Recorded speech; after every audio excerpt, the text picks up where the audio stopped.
Hello viewers, এসএমউ শফিউলের পক্ষ থেকে আপনাদের সকলকে জানাচ্ছি আন্তরিক শুভেচ্ছা এবং অভিনন্দন।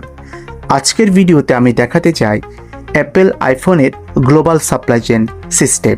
আপনার হাতে থাকা যে আইফোনটি রয়েছে এটি কি শুধু আমেরিকার তৈরি?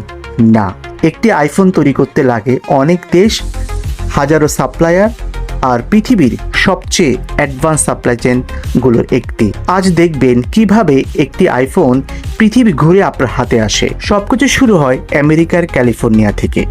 এখানে অ্যাপেল আইফোনের ডিজাইন করে, ফোনটি দেখতে কেমন হবে, কি কি ফিচার থাকতে পারে আর পুরো প্রোডাক্ট কিভাবে কাজ করবে সবকিছু এখানে প্ল্যানিং করা হয়। কিন্তু ইন্টারেস্টিং ব্যাপার হচ্ছে আইফোন তার সবগুলো কম্পোনেন্টস নিজে বানায় না। এই কম্পোনেন্টসগুলো অর্থাৎ এই পার্টসগুলো পৃথিবীর বিভিন্ন দেশ থেকে আসে।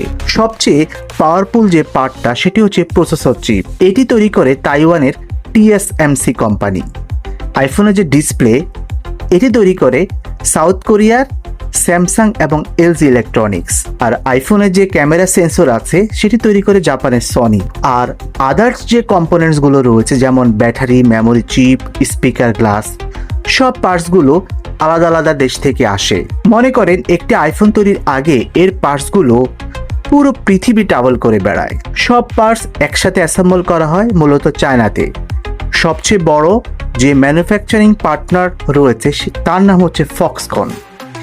এই ফক্সকনের ফ্যাক্টরি এত বড় যে এখানে লাখ লাখ মানুষ কাজ করে।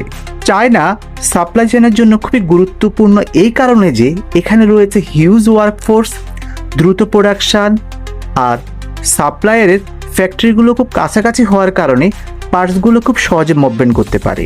এই জন্য অ্যাপেল যদি অনেক বাল্ক পরিমাণে অর্ডার করে তাহলেও তারা খুব দ্রুত ডেলিভার করতে পারে। অ্যাসেম্বল শেষ হওয়ার পর আইফোন কার্গো, প্লেন আর শিপের মাধ্যমে পৃথিবীর বিভিন্ন দেশে পাঠানো হয়।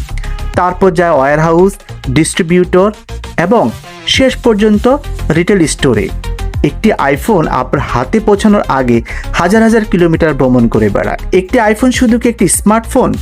না, এটা হলো গ্লোবাল টিম ওয়ার্কের এক অসাধারণ উদাহরণ, যেখানে পুরো পৃথিবী একসাথে কাজ করে একটি ছোট ডিভাইস আইফোন তৈরি করার জন্য। আপনারা নিশ্চয়ই ভালো লেগেছে আইফোনের এই ছোট একটি স্টোরি শোনার জন্য। ধন্যবাদ সকলকে।